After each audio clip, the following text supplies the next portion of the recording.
ورحمة الله وبركاته. الحمد لله وكفى وسلام على عباده الذين اصطفى. أما بعد فأعوذ بالله من الشيطان الرجيم. بسم الله الرحمن الرحيم. من عمل صالحا فلنفسه ومن أساء فعليها. صدق الله المولانا العظيم. আল্লাহ পাক এই আয়াতে কারীমার মধ্যে বলেন, মান আমিলা সলিহা, যে ভালো কাজ করবে, ফালিনাফসিহি, এটার কল্যাণ, ফায়দা, উপকারিতা সেই ভোগ করবে। ওমান আসা, আর যে অসৎ কাজ করবে, মন্দ কাজ করবে, ফাআলাইহা, এটার ক্ষতি তার উপরেই বর্তাবে। আল্লাহ আমাদের সকলকে ভালো কাজ করার তৌফিক দান করেন। আমার ভাই, আল্লাহ পাক রমজান মাস দিছেন এজন্যই যেন আমরা আল্লাহকে খুশি করাইয়া নিতে পারি, আমাদের আমল নামাকে নেকি ধারা ভরপুর করে নিতে পারি। যার যে বদ অভ্যাস আছে, যার যে গুনাহের অভ্যাস আছে, গোপনে হোক প্রকাশ্যে হোক, যেন এই গুনাহ থেকে আমরা পাক সাফ হয়ে আল্লাহর ওলি বনতে পারি। এজন্যই আল্লাহ রমজান মাস দিয়েছেন। এখন হিসাব করার বিষয়, কে আমরা কতটুকু অর্জন করলাম, কে তার ভান্ডে কতটুকু ঢুকাইলাম। হ্যাঁ, ফ্যাক্টরি খুলে দিছেন, গোডাউন খুলে দিছে সরকার, যার যত ইচ্ছা নাও। হ্যাঁ, আল্লাহ পাকও রহমত খুলে দিছেন, ফুতিহাত আবু আবুর রহমা, রহমতের দরজা খুলে দেওয়া হয়েছে। এখন কে আমরা কতটুকু নিলাম সেটা দেখার বিষয়। কি নিলাম, সামনে অগ্রসর হইলাম না আরো পিছে চলে গেলাম, সেটাও একটা বিবেচনার বিষয়। আখিরাতের দিকে অগ্রসর হইলাম না আরো অনেক দূর পিছে আমরা চলে গেলাম। আল্লাহ আমাদেরকে অগ্রসর হওয়ার তৌফিক দান করেন। আখিরাতের ফিকির আল্লাহ পাক আমাদেরকে নসিব করেন। অল তানজুর নাফসুম মা কদ্দামাত লিগাদ, আল্লাহ পাক বলেন প্রত্যেকেরই চিন্তা করা উচিত। অল তানজুর নাফসুন, নাফস মানে প্রত্যেক ব্যক্তিরই চিন্তা করা উচিত, ভাবা উচিত। হ্যাঁ, মা কদ্দামাত লিগাদ, আখিরাতের জন্য, ওই জগতের জন্য কে কতটুকু পাঠাইলাম, কে কতটুকু পাঠাইলাম। আল্লাহ আমাদেরকে খুব পাঠানোর তৌফিক দান করেন। অন্য আয়াতে আল্লাহ পাক বলেন, ওয়াকদ্দিমু লিআনফুসিকুম, তোমরা তোমাদের নিজেদের জন্য আখিরাতের অ্যাকাউন্টে জমা করতে থাকো। কদ্দিমু, অগ্রে পাঠাও। হ্যাঁ, আখিরাতের জন্য অগ্রে পাঠাও। আল্লাহ আমাদেরকে খুব তৌফিক দান করেন। আল্লাহ পাক নিজ কর্মে আমাদের প্রতি মেহেরবানি করেন। দুরূদ শরীফের আমল আছে রমজান মাস। ইমাম মুস্তাগফিরি থেকে একটা হাদিস বর্ণিত আছে, কেউ যদি দৈনিক 100 বার দুরূদ শরীফ পড়ে, দৈনিক 100 বার, তা আল্লাহ পাক তার 100টা হাজত মানে প্রয়োজন, জরুরত, 100টা জরুরত আল্লাহ পাক তার পুরা করে দিবেন। তার মধ্যে 30টা জরুরত দুনিয়াতে পুরা করবেন আর 70টা আখিরাতে পুরা করবেন। আল্লাহ আমাদেরকে খুব দুরুদের আমলের তৌফিক দান করেন। হাদিস শরীফের মধ্যে যে দুরুদগুলো বর্ণিত আছে, এর মধ্যে সবচেয়ে ছোট দুরুদ হলো সাল্লাল্লাহু আলান নাবিয়িল উম্মি। প্রথম অংশ তো আমরা পারি, সাল্লাল্লাহু আলান নাবি, এতটুকু পারি, শুধু লাগাইতে হবে উম্মি, একসাথে সাল্লাল্লাহু আলান নাবিয়িল উম্মি। ছোট দুরুদ, দৈনিক 100 বার পড়তে কয় মিনিট লাগবে? 5-7 মিনিট। অথবা সাল্লাল্লাহু আলাইহি ওয়াসাল্লাম, এটা পড়লেও হবে। 100 বার দুরূদ শরীফ হাঁটতে চলতে ফিরিতেও তো পড়া যায়। দুরূদ শরীফের জন্য ওযু করার কোনো জরুরত না, শুয়েও পড়া যায়, বসেও পড়া যায়, দাঁড়াইয়েও পড়া যায়, হাঁটতেও পড়া যায়, যে কোনো অবস্থায় পড়া যায়। মসজিদে 5 বার আসি, 5 বার যাই, 5 বার আসার সময় 10 বার পড়লাম, যাওয়ার সময় 10 বার পড়লাম, তাও তো 100 বার হয়ে গেল। কত বড় ফায়দা! এবং প্রত্যেক দুরুদেই 10টা নেকি দেওয়া হয়, 10টা গুনাহ মাফ করা হয়, 10 বার রহমত নাজিল করা হয়, 10 তবকা মর্যাদা আল্লাহ পাক বৃদ্ধি করে দেন। কোরআনে পড়তো এখন একবারে একসাথে সে টেনে চলে গেছে। দুরূদ শরীফ পড়লে বান্দা যে পজিশনে আছে, এই পজিশন থেকে আল্লাহ পাক টান দিয়া 10 নাম্বার আরো উপরে 10-এর মধ্যে নিয়ে বসাইয়া দেন একবার দুরুদের দ্বারা। অথচ ফাও ফাও কত কথা আমরা বলি, কত কথা বলা গল্প কইরা, হ্যাঁ, কখন প্রধানমন্ত্রীর আলোচনা, বিরোধী দলের আলোচনা, এই নিয়ে সেই নিয়ে, এগুলা করে আমাদের কি লাভ? আদা ব্যাপারে জাহাজের খবর নিয়ে লাভ কি? আদার ব্যাপারে জাহাজের খবর নিয়ে লাভ কি? আমাদের বলার দ্বারা কি হবে, না বলার দ্বারা কি হবে? আমাদের ভিতরে তো এক ফিকির, ভাই আমার আখিরাত কতটুকু অর্জন হইল, আমার আখিরাত কতটুকু অর্জন হইল। হাদিস শরীফের মধ্যে আসছে, আবু দাউদ শরীফের হাদিস, হযরত মুসলিম তামিমি এক সাহাবী, উনি বর্ণনা করেন আল্লাহ রাসূল একদিন চুপে চুপে আমাকে বললেন, চুপে চুপে। আচ্ছা, কেউ কাউকে চুপে চুপে কোন কথা বলে? গুরুত্বপূর্ণ কথা না? গুরুত্বপূর্ণ কথাই একজন আরেকজনকে চুপে চুপে বলে।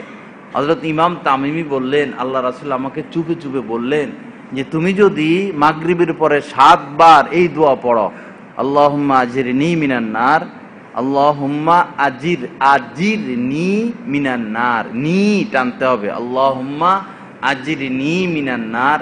যদি 7 বার মাগরিবের পরে এই দোয়াটা পড়ো, আর ওই দিনই যদি রাত্রের মধ্যে, ফজরের আগ পর্যন্ত রাত্রের মধ্যে তোমার ইন্তেকাল হয়ে যায়, তো তোমার জন্য জাহান্নাম থেকে মুক্তি লিখে দেওয়া হবে।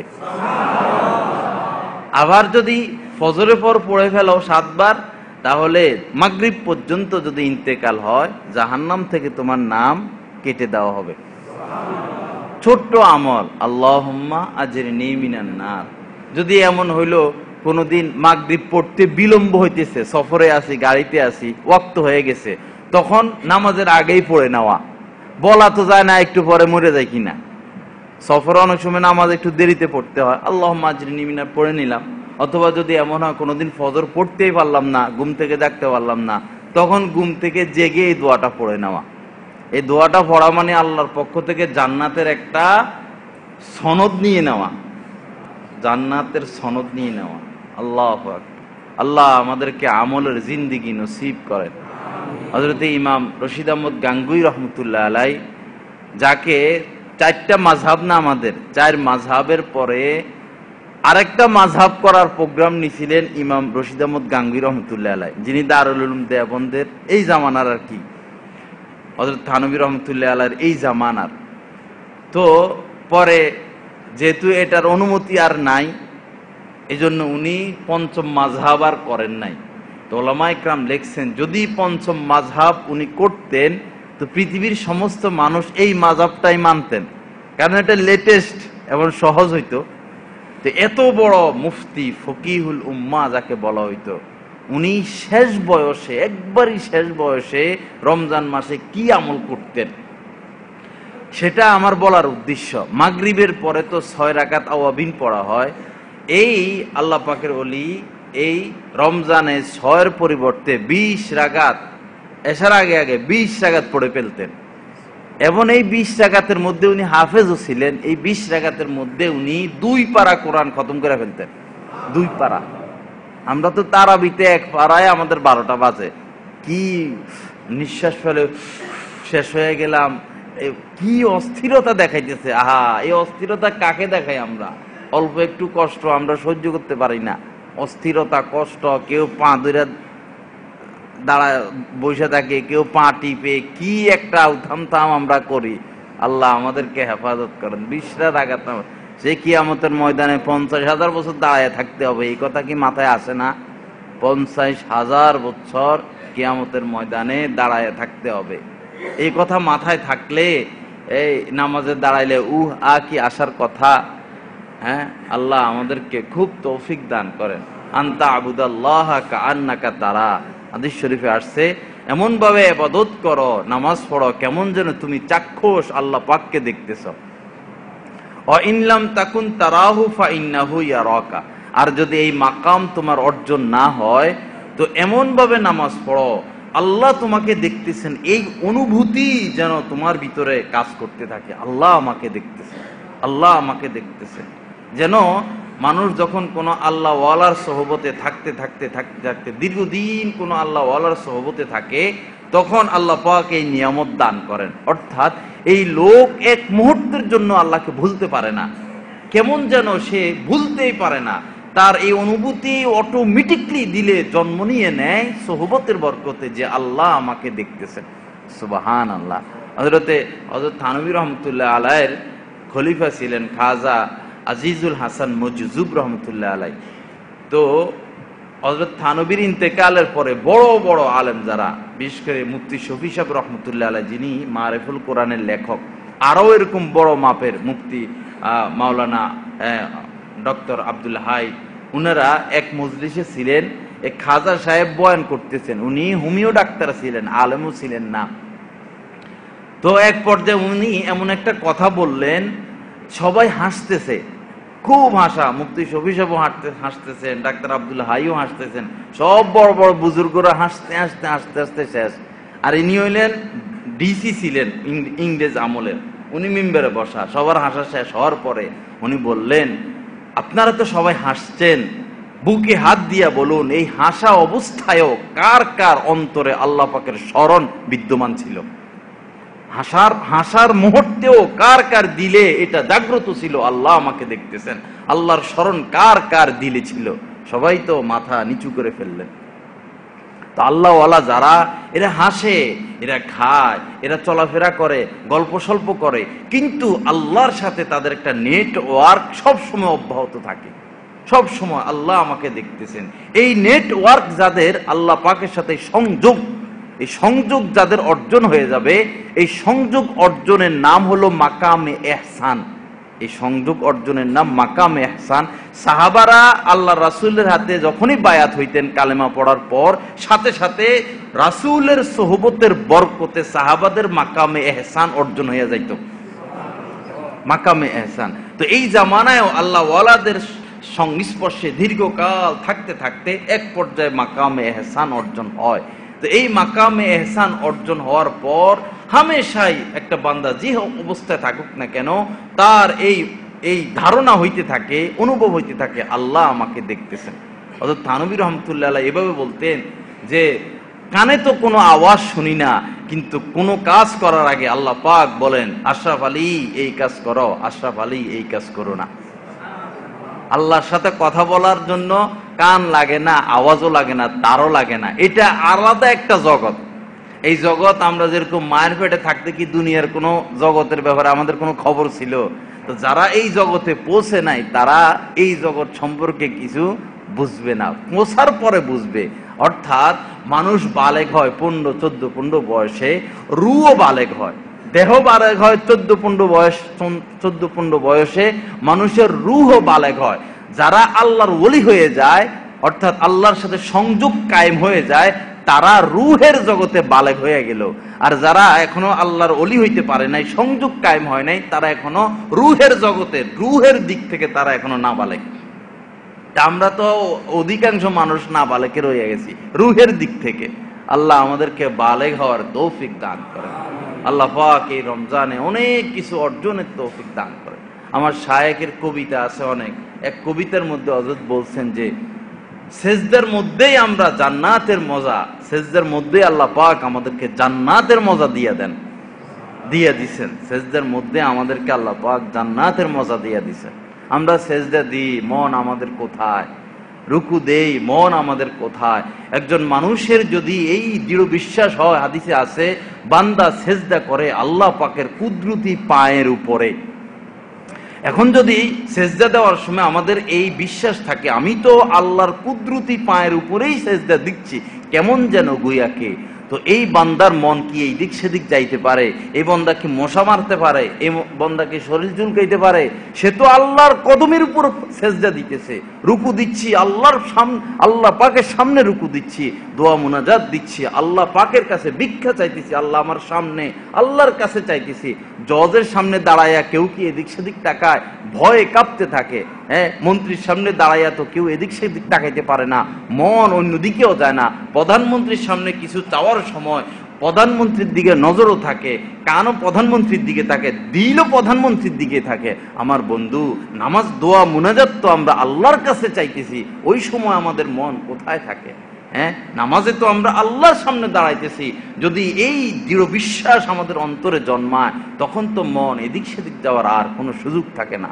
আল্লাহ আমাদেরকে খুব তৌফিক দান করেন। তো মুফতি রশিদ আহমদ গাঙ্গুই রহমতুল্লাহ আলাই মাগরিবের পরই 20 রাকাত পড়ে ফেলতেন। এরপরে খানা খাইতে যাইতেন। খানা খাই ইফতারের পরে, এটা ইফতার করে এসে খানা খাইতে যাওয়া আসার ফাঁকে আরো এক পারা সোয়া পারা হযরত তেলাওয়াত করে ফেলতেন। এরপরে তারাবির পরে হযরত বিশ্রামে চলে যাইতেন। তারাবির পরে সাধারণত 1টা বা 12:30 বা 1:30টার দিকে রাত্রে উঠতেন। অর্থাৎ রমজানে হযরত 3 ঘন্টা সেহরির আগ পর্যন্ত 3 ঘন্টা তাহাজ্জুদে কাটাইয়া দিতেন। 3 ঘন্টা। আমার ভাই, আমরা কি 2 রাকাত নামাজও পড়তে পারবো না? বুঝলাম আমরা শেষ জামানার মানুষ, সেহরির আগে হোক সেহরির পরে হোক, সুবহে সাদিকের আগে 2 রাকাত নামাজও কি আমরা পারি না? কমসে কম 2 রাকাতও যদি আমরা তাহাজ্জুদ পড়ে নেই এই রমজানে সেহরির আগে পরে, তাহলে তাহাজ্জুদ ওয়ালাদের কাতারেই আল্লাহ আমাদেরকে শামিল করবেন। এবং রমজানের বাহিরে এশার 4 রাকাত ফরজ এবং 2 রাকাত সুন্নত পড়লেই এশা শেষ, তাহাজ্জুদ শুরু। সুন্নত পড়লেই এশা শেষ, তাহাজ্জুদ শুরু হয়ে যায়। এখন ভিতরের আগে যদি কেউ 3 নিয়তে, তওবা, হাজত, তাহাজ্জুদ, এই 3 নিয়তে যদি কেউ আমরা 2 রাকাত নামাজ পড়ে নিলাম, তাহলে অনেকগুলো ফায়দা। এক তো ফায়দা হলো কাল কিয়ামতের ময়দানে তাহাজ্জুদ ওয়ালাদের সাথে আল্লাহ আমাদেরকে উঠাবেন এই 2 রাকাতের বরকতে। সাথে সাথে ঢিল মারলাম 1টা, পাখি পাইলাম 3টা, নামাজ পড়লাম 2টা, ফায়দা পাইলাম 3টা। হাজতের নামাজও হয়ে গেল, তওবার নামাজও হয়ে গেল, তাহাজ্জুদের নামাজও হয়ে গেল, মাত্র 2 রাকাত নামাজে। অথচ কত বড় সম্বল! আল্লাহু আকবার। পারবো না ইনশাআল্লাহ 2 রাকাত নামাজ পড়তে রমজানের পরে। এখন সেহরির আগে হোক পরে হোক, বা পারলে তার ভিতরের পরে হোক, 2 রাকাত পড়ে নিলেও লাইসা মিনাল কামিলিনা মান লা ইয়াকুমুল লাইল, যে লাইল পড়ে না অর্থাৎ তাহাজ্জুদ পড়ে না, সে কখনো কামেল ব্যক্তি হইতে পারে না। তো অন্তত এই 2 রাকাত পড়া হইলেও শেষ রাত্রে তাহাজ্জুদ পড়া সবচেয়ে উত্তম। এখন শেষ রাত্রে তো এখন ফজরে পড়তে 12টা বাজে, শেষ রাত্রে যদি তাহাজ্জুদ পড়তে না পারলাম, অন্তত শুরু রাত্রি হইলেও এই 2 রাকাত তাহাজ্জুদ পড়ে নেওয়া। আমাদের দাদা সাহেব এভাবে বলতেন যে দেখো, বিরিয়ানি আর তেহারি, বিরিয়ানি মজাদার, তেহারি একটু কম। শেষ রাত্রে তাহাজ্জুদ পড়া বিরিয়ানির মতো, আর শুরু রাত্রে তাহাজ্জুদ হলো তেহারির মতো।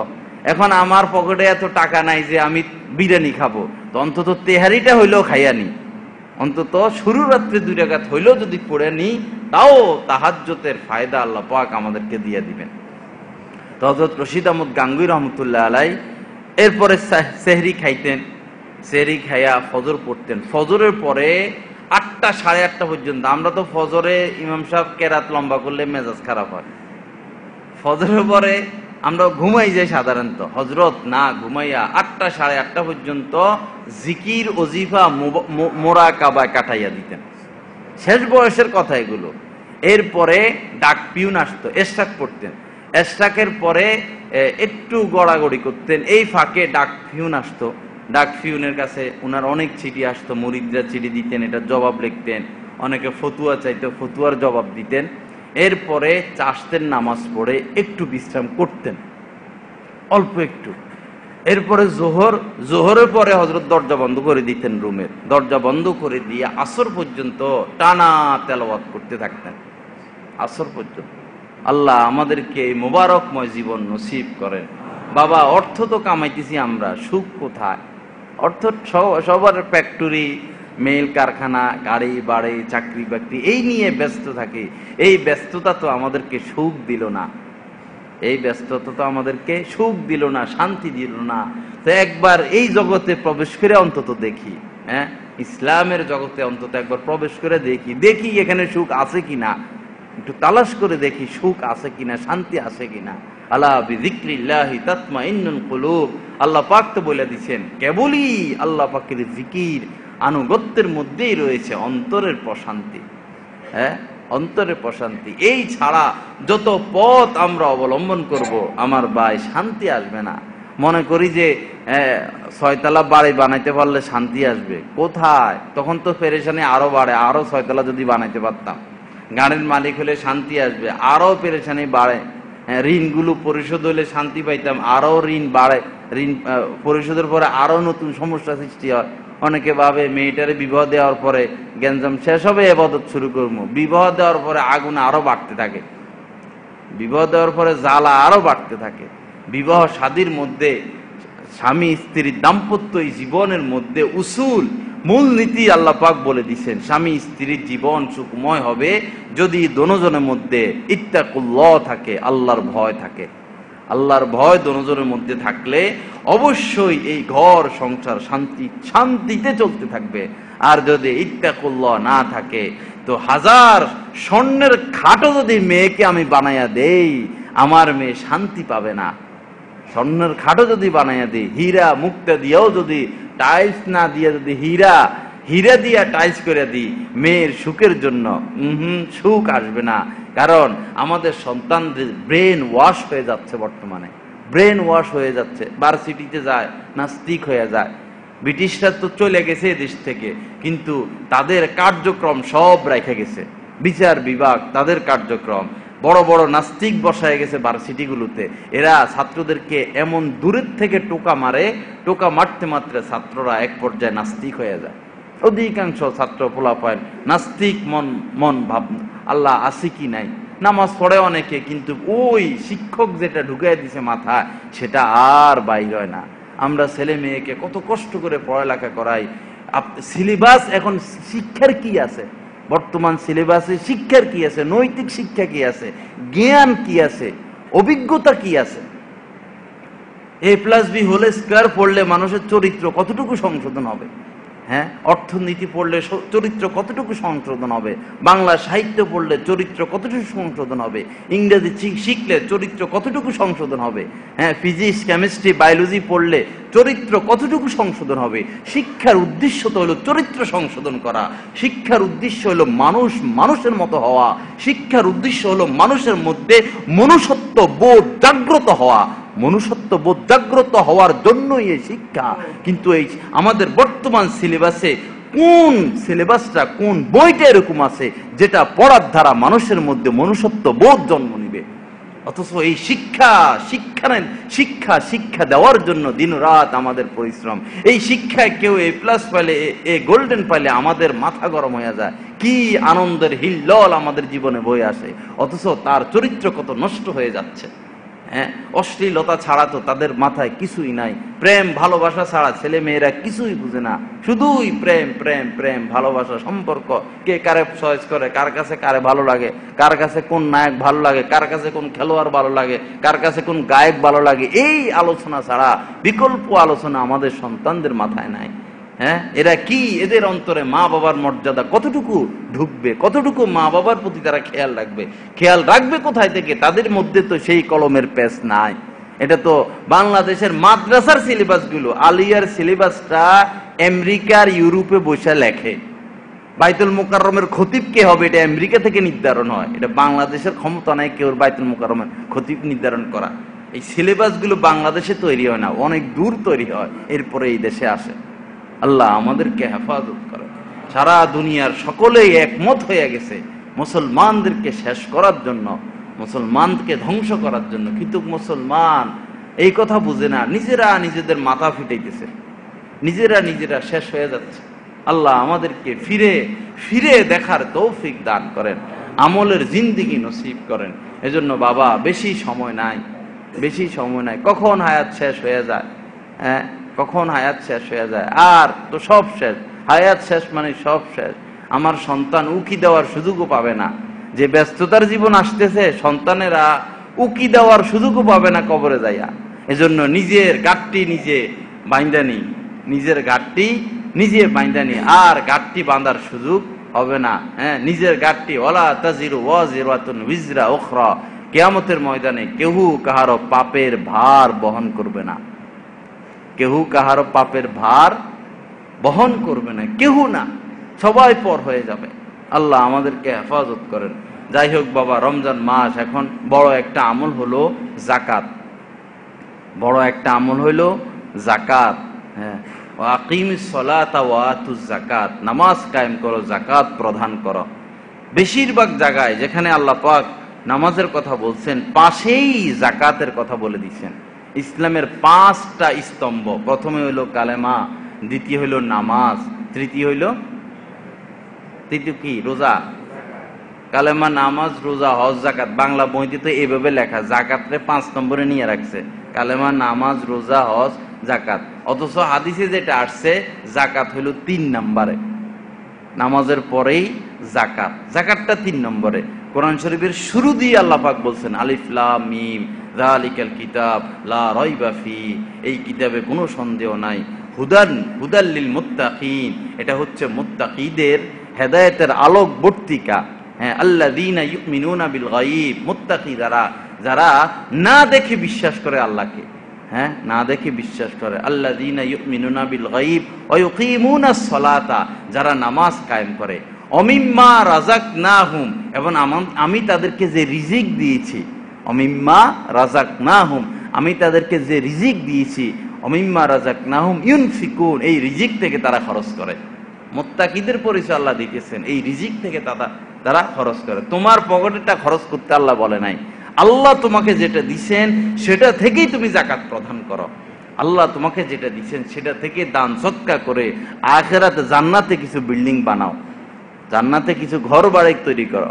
আল্লাহ আমাদেরকে খুব তৌফিক দান করেন। সম্পদ, এটা অনেক বড় শিক্ষিত, সে অনেক বড় লোক হবে, শিক্ষার সাথে সম্পদের কোনো সম্পর্ক নাই।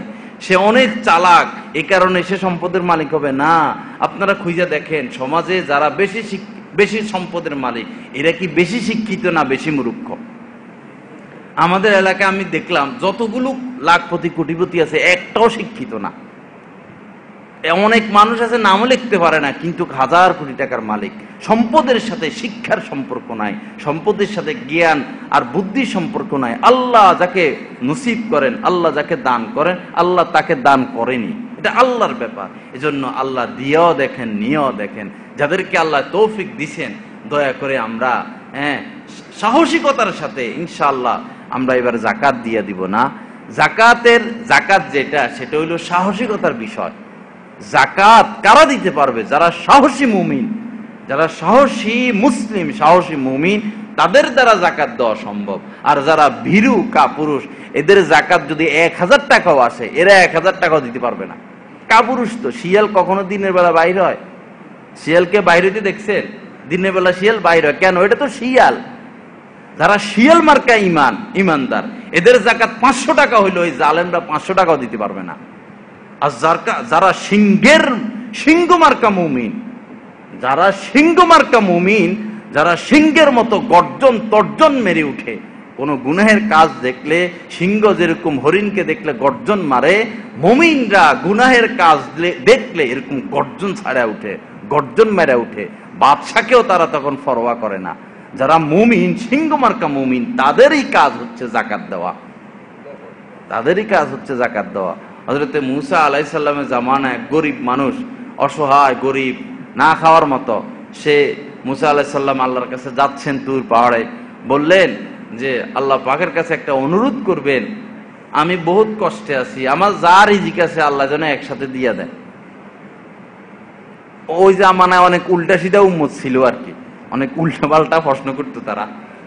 পরে মূসা আলাইহিস সালাম আল্লাহর কাছে বলার পর আল্লাহ দোয়া কবুল করছেন, তারে অনেকগুলো বকরি, গম টম, যা রিজিক সব একসাথে দিয়ে দিয়েছেন। পরে অনেকদিন পরে সে হযরত মূসা আলাইহিস সালাম ওই লোকের বাড়ির পাশ দিয়ে যাওয়ার পরে সে হযরত মূসা আলাইহিস সালাম দেখলেন যে তার বিশাল বড় অট্টালিকা, মানুষকে খাওয়ানোর জন্য বিশাল বড় রুম, অনেক বিশাল বড় আয়োজন, যেটা তার রিজিক ছিল না। রিজিক যেটা দেওয়া তো সেটা দিয়েই দিছেন। পরে মূসা আলাইহিস সালামের মাথায় এটা চিন্তা আসলো, ব্যাপার কি, বাড়তি রিজিক সে কোথায় পাইলো? রিজিক যেটা দেওয়ার আল্লাহ তো সেটা দিয়েই দিছেন। আল্লাহ পাককে আবার বললেন, আল্লাহ এই বাড়তি রিজিক সে কোথায় পাইলো? যেটা সে প্রাপ্য সেটা তো আপনি একসাথে দিয়ে দিচ্ছেন। আল্লাহ পাক বললেন, সে ওই সামান্যটুকু রিজিক যেটা তার সারা জীবনের অটুক নিয়ে সে বখিলামি করে নাই, কৃপণতা করে নাই, সে মানুষকে খাওয়াইছে, গরিবের পাশে দাঁড়াইছে, সে অতটুকু রিজিক খরচ করলে শেষ হয়ে যাবে এটার চিন্তা সে করে নাই, সে নিজেও খরচ করছে, মানুষের উপকারার্থেও আসছে, আমার শুকরিয়া আদায় করছে, এজন্য তাকে আমি অফুরন্ত সম্পদের মালিক বানাইয়া দিলাম।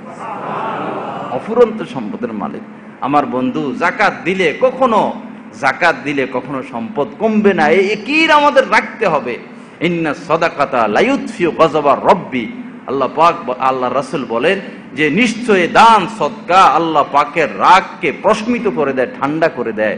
ও তাদফাউ মিতাতা সুই, এবং অপমৃত্যুকে দূর করে দেয়, অপমৃত্যুকে দূর করে দেয়। যারা সম্পদের জাকাত দিবে না, কাল কিয়ামতের ময়দানে আল্লাহ পাক এই সম্পদগুলোকে জমা করবেন, জমা করে একটা সাপে আকৃতি দিবেন। সমস্ত সম্পদকে কিসের আকৃতি দিবেন? সাপের আকৃতি দিবেন। এরপরে সাপটাকে তার গলার মধ্যে পেঁচানো হবে। মানুষ অনেক বড় বড় হবে না, গলার মধ্যে পেঁচানো হবে। তখন এই সাপটা গলার মধ্যে পেঁচাইলে তো দম, এমনি তো গলার মধ্যে রশি দিয়ে টান দিলে এমনি তো দম বাইর হয়ে যায়। এই দম বাইর হওয়ার মুহূর্তে সাপ তার মুখের মধ্যে বারবার আঘাত করতে থাকবে আর বলতে থাকবে, আমি তোমার সেই সম্পদ, আমি তোমার জমানো সেই সঞ্চিত সেই সম্পদ। হ্যাঁ, এবং এই সাপের আকৃতিও হাদিসে আসছে, এই সাপটা টাক বিশিষ্ট হবে, মাথায় টাক থাকবে। উদ্দেশ্য হলো খুব বিষাক্ত, এবং চোখের নিচে কালো দাগ থাকবে। এই সাপের খুব বিষাক্ত সাপের আকৃতি দান করবে। আল্লাহ আমাদেরকে জাকাত প্রদান করার তৌফিক দান করেন। হ্যাঁ আমার ভাই, এটা সাহসিকতার বিষয়, হিম্মত করে জাকাত দিয়ে দিতে হবে। আমি জাকাত না দিয়া মাল জমা করব, তো এর দ্বারা আমার মাল নাপাক হয়ে যাবে, এর দ্বারা আমার মাল নাপাক হবে, এর দ্বারা আমার ক্ষয়ক্ষতি, আমি দেখি বা না দেখি ক্ষয়ক্ষতি হবে। হ্যাঁ, ক্ষয়ক্ষতি হবে। হইতে পারে আল্লাহ সকল সম্পদ একসময় নিয়ে যাবেন। হয় না, কোটিপতি রাস্তায় বসে যায় না? বসে যায় তো। আবার রাস্তার ফকির কোটিপতি হয়ে যায়। হ্যাঁ, দরিয়ার এই কুল ভাঙে সেই কুল গড়ে, আজ বাদশা কাল ফকির, কাল ফকির আজ বাদশা। কত নজির দুনিয়াতে এরকম হইতেছে। এজন্য ইনশাআল্লাহ যার যতটুকু জাকাত আসে, 40,000 টাকার মালিক হইলে 1,000 টাকা জাকাত দিয়ে দিতে হবে। এই বর্তমানে রূপার হিসাব মোতাবেক 36,000 টাকা না, 36,000 টাকা যদি কাহারো সাথে 36,000 টাকার যদি কেউ মালিক হয়, তাকেই জাকাত দিতে হবে, তার উপরে জাকাত ওয়াজিব। স্বর্ণ যদি কারো নিকটে শুধু স্বর্ণ থাকে 7.5 ভরি, অথবা শুধু রূপা থাকে, শুধু স্বর্ণ 7.5 ভরি হইলে রোজা ফরজ, জাকাত দিতে হবে। শুধু যদি রূপা থাকে 7.5 52 তোলা, জাকাত দিতে হবে। 4 জিনিসের উপর জাকাত আসে: স্বর্ণ, রূপা, নগদ টাকা এবং ব্যবসায়িক মাল, ব্যবসায়িক কাঁচামাল, ব্যবসায়িক কাঁচামাল। যন্ত্রপাতির উপর জাকাত আসবে না, গাড়ি বাড়ির উপর জাকাত আসবে না, কাঁচা মালের উপর জাকাত আসবে। এই 4 জিনিসের উপর জাকাত। এই 4 জিনিসের মূল্য হিসাব করলে যদি 36,000 টাকার আমি মালিক হই, তো আমাকে জাকাত দিতে হবে। আল্লাহর হস্তে ইনশাআল্লাহ আমরা জাকাত নিয়ে বখিলামি করব না। হ্যাঁ, যে যত টাকার মালিক হই হিসাব করে, মালের হিসাব করতে হবে। বাৎসরিক একবার মালের হিসাব করা।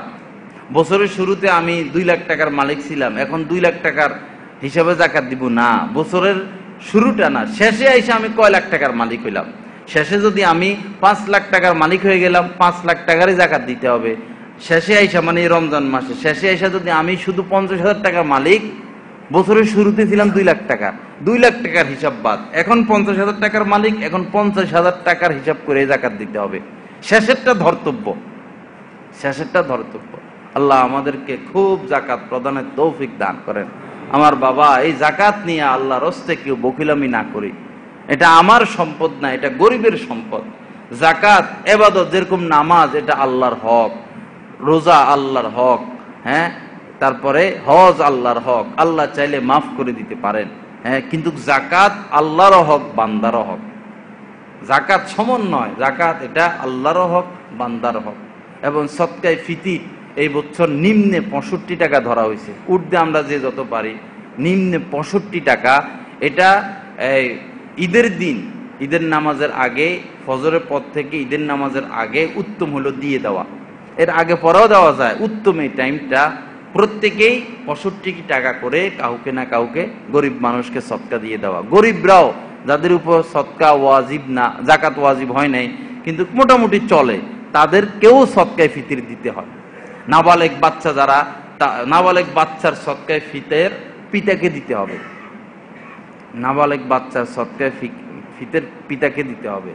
আবার অনেক সময় দেখা যায় অনেক মহিলারা এই 7.5 ভরি স্বর্ণের মালিক বা 52.5 তোলা আছে, এরা চুপে চুপে জাকাত দেয় না।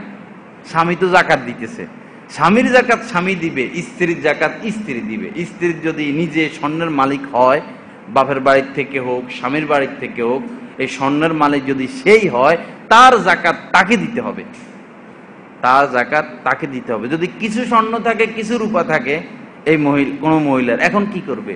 তো স্বর্ণ আর রূপার দাম হিসাব করবে। হিসাব করে যদি দেখে যে 36,000 টাকা হয়েছে, দোনোটার মিলে সমষ্টি মূল্য, তখন এই মহিলাকে জাকাত দিয়ে দিতে হবে 2.5 টাকা, 2.5%। আল্লাহ আমাদেরকে জাকাত প্রদানের তৌফিক দান করেন। জাকাত দেওয়ার সবচেয়ে উত্তম স্থান, জাওয়াহিরুল ফতুয়া, বিভিন্ন ফতুয়ার কিতাবে আসছে, জাকাত দেওয়ার সবচেয়ে উত্তম ফান্ড হলো, উত্তম ব্যক্তি হলো তালেবে এলেম, যারা গরিব ছাত্র এলেম অন্বেষণ করতেছে, অথবা গরিব আলেম যারা শিক্ষা দান করতেছেন, এরা হচ্ছে জাকাতের প্রথম হকদার। লিল্লা বোর্ডিং যেগুলো, মাদ্রাসাতে জাকাত দেওয়া যাবে না, মসজিদেও জাকাত দেওয়া যাবে না। জাকাত দিতে হবে যেই মাদ্রাসাগুলোর লিল্লা ফান্ড আছে, অর্থাৎ এতিম গরিবদেরকে খাওয়ানোর জন্য বোর্ডিং ব্যবস্থা চালু আছে, লিল্লা ফান্ড, ওই সমস্ত মাদ্রাসার লিল্লা ফান্ডে জাকাত দেওয়া সবচেয়ে উত্তম। দ্বিতীয় পজিশন আসে অনেকে জাকাতের টাকা, ফিতরার টাকা দিয়ে কাজের লোকের বেতন দেয়, নাউজুবিল্লাহ।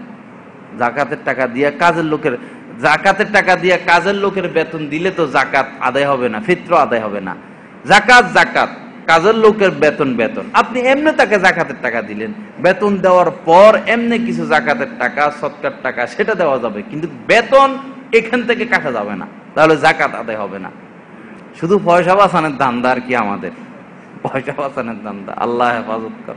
হ্যাঁ, লাউকানা লিবনে আদম ওয়াদিআন মিনাল মাল লাবতাগাহু সালিস। আল্লাহ রাসূল বলছেন, বনি আদমকে যদি মালের 2টা পাহাড় দেওয়া হয়, মনে করেন একটা স্বর্ণের পাহাড় দিল, একটা হীরার পাহাড় দিল, এই 2টার মালিক এবার অন্তত ইবাদত বন্দেগী করো, বনি আদম কি করবে? লাবতাগাহু সালিস, এই তৃতীয়টার সন্ধানে নেমে যাবে, তারপরে ইবাদত করবে না।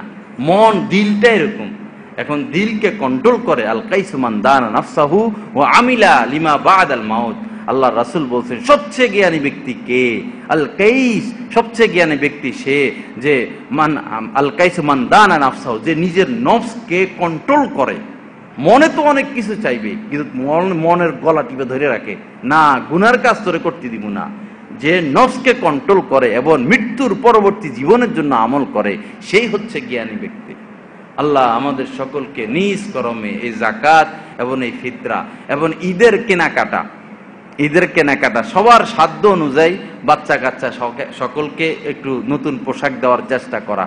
হ্যাঁ, একটা ঈদ, হ্যাঁ, এবং প্রতিবেশী গরিব, বিধবা, অনেক গরিব আছে যারা দারিদ্রতা মুখে প্রকাশ করে না, প্রকাশ করতে দেয় না, খুঁজে খুঁজে আমাদের দায়িত্ব হলো তাদেরকে ঈদের কিছু ইফতারি, কিছু কাপড় সোপড় তাদের ঘরে ঘরে পৌঁছায় দেওয়া।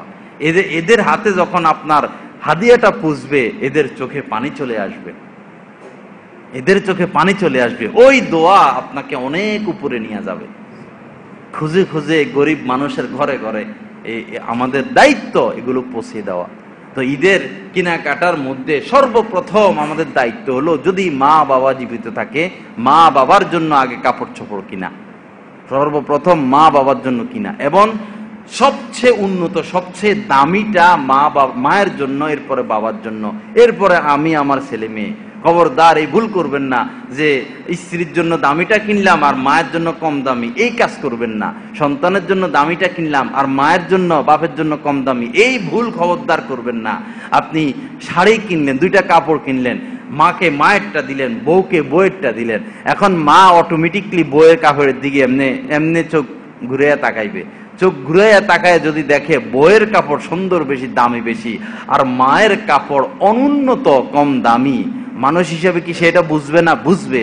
অনুন্নত, আমারটা অনুন্নত, আর ছেলে তার বউয়ের জন্য দামিটা আনছে। মায়ের ভিতরে চোট লাগবে, মায়ের ভিতরে চোট লাগবে, আঘাত লাগবে, কষ্ট পাবে মা। এই কষ্টের কারণেই আপনি ধ্বংস, বরবাদ হয়ে যাবেন। গায়েবানা ধ্বংস। মানুষ বলে হুজুর ব্যবসা তো শেষ,